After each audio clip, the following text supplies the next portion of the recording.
The church, a large stone structure meant to be a sanctuary for the Creator, was overflowing with people. The townsfolk jostled and elbowed their way inside, each person trying to secure a spot for the much-anticipated sermon.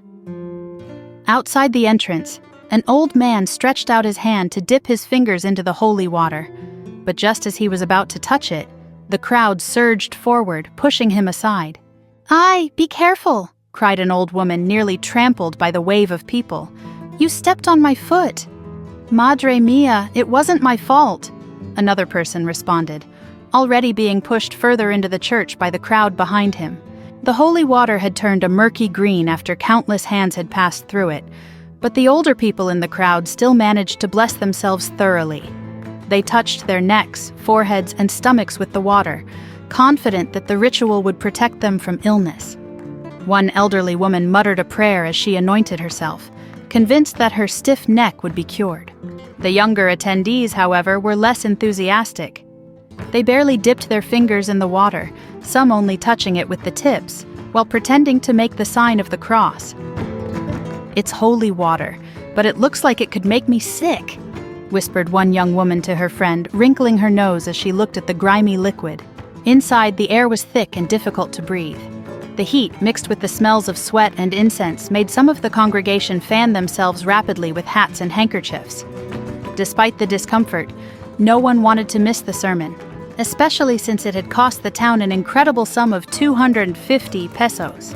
Old Tasio, the town philosopher, had commented sarcastically earlier that week, 250 pesos for one sermon. Do you know how many nights of entertainment that could buy from traveling comedians? 3, maybe 4, and for just one man, for 1 hour. "What do comedians have to do with this, old Tasio?" retorted the leader of the tertiary brethren. "Comedians send souls to hell. The sermon brings them to heaven.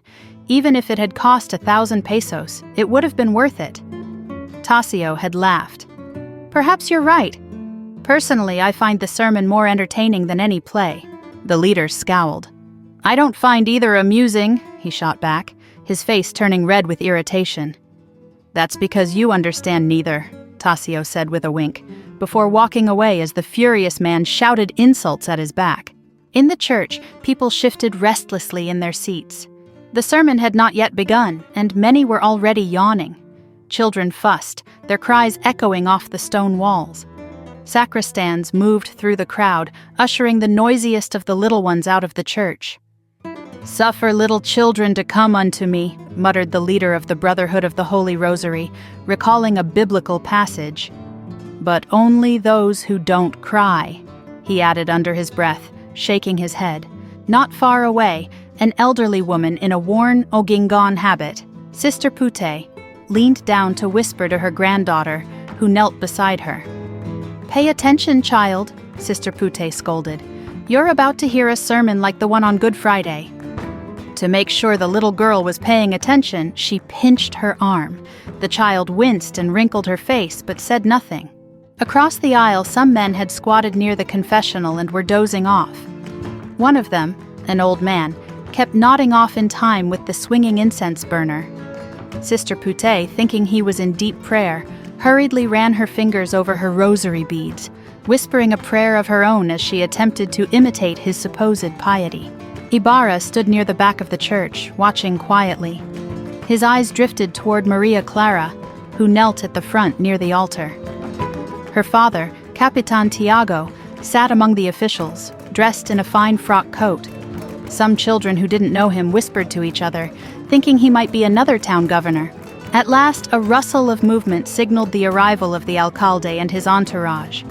The alcalde was resplendent in a full-dress uniform adorned with the cordon of Carlos III and several other medals. As he took his seat in one of the grand chairs at the front, a man in the crowd nudged his companion. "Is that a soldier or a comedian?"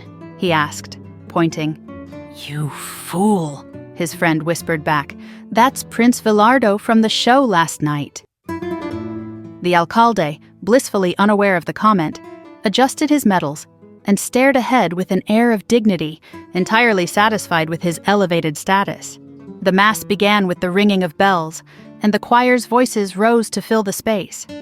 Padre Salvi, officiating the ceremony, appeared calm but inwardly glowed with pride. His assistants today were none other than two Augustinian friars. Each sang in turn, their nasal voices blending in a way that was both impressive and unintelligible. Padre Salvi's voice, however, trembled occasionally, much to the surprise of those who knew him to be a confident speaker. Finally, the moment everyone had been waiting for arrived. Padre Damaso, the infamous preacher, was about to deliver his sermon. With the dramatic flair of a seasoned performer, he entered, flanked by two sacristans. As he climbed the steps to the pulpit, his round head bobbed into view, followed by his large frame. He coughed, adjusted his vestments, and shot a meaningful glance toward Ibarra, giving him a conspiratorial wink as if to say, "You're not escaping my prayers today." He nodded toward Padre Sibila and cast a look of disdain at Padre Martin, who had preached the previous day. With a final glance at his assistant, who opened a large ornate book, Padre Damaso began his sermon with gusto.